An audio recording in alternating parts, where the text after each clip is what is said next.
Hi, I'm Melissa, and I'm going to walk you through how to use our Kami AI to generate questions for your students. Talk about how to use questions in Kami to generate questions.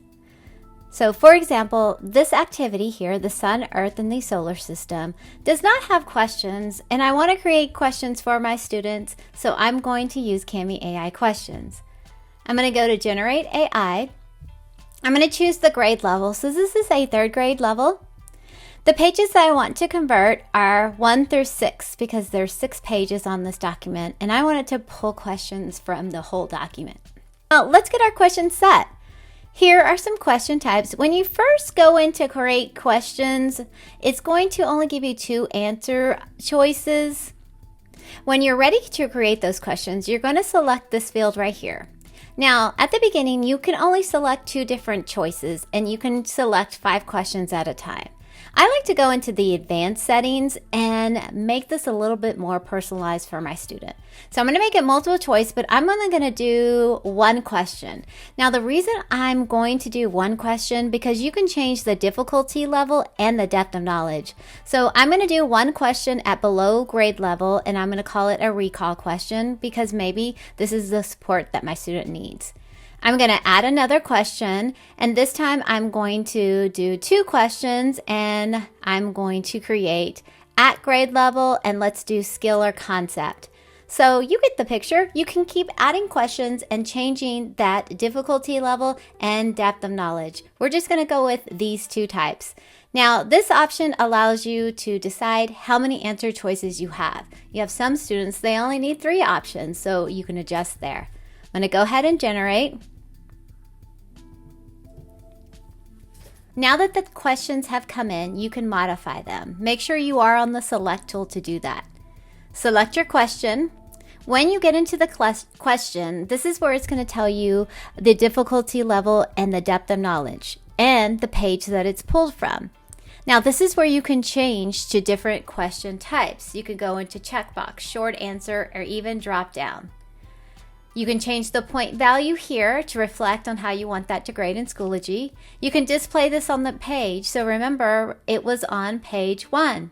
There's the question there. You can also do show answer option only, but that takes away the question, so I'm going to leave that off. You can randomize the order, meaning the answer choices are going to come in different orders for each student. You can also turn on add a hint, and because we use AI to generate, it's going to give you that hint. If you want to add more, you can do that right here. So I'll say use your notes.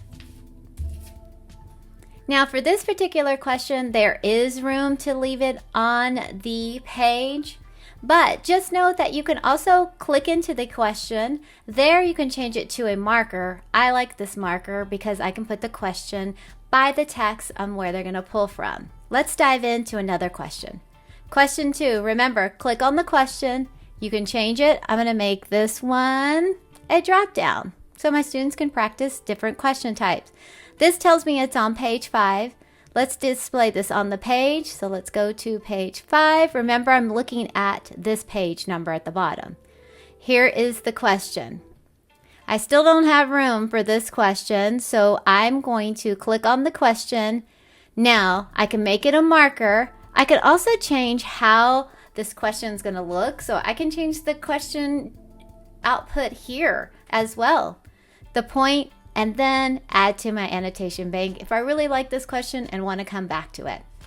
I'm going to make this, again, a marker chip and place this to the side. Now to see what the students see, let's click on this student preview. This is what the student is going to see when they go into their activity. Now, question 1 is right here. Okay, question 1. Now, what this does, these marker chips, when students click on that question, it highlights it on the side, so they'll answer the question on the side. And that little light bulb, that's the hint that AI generated and then also I added.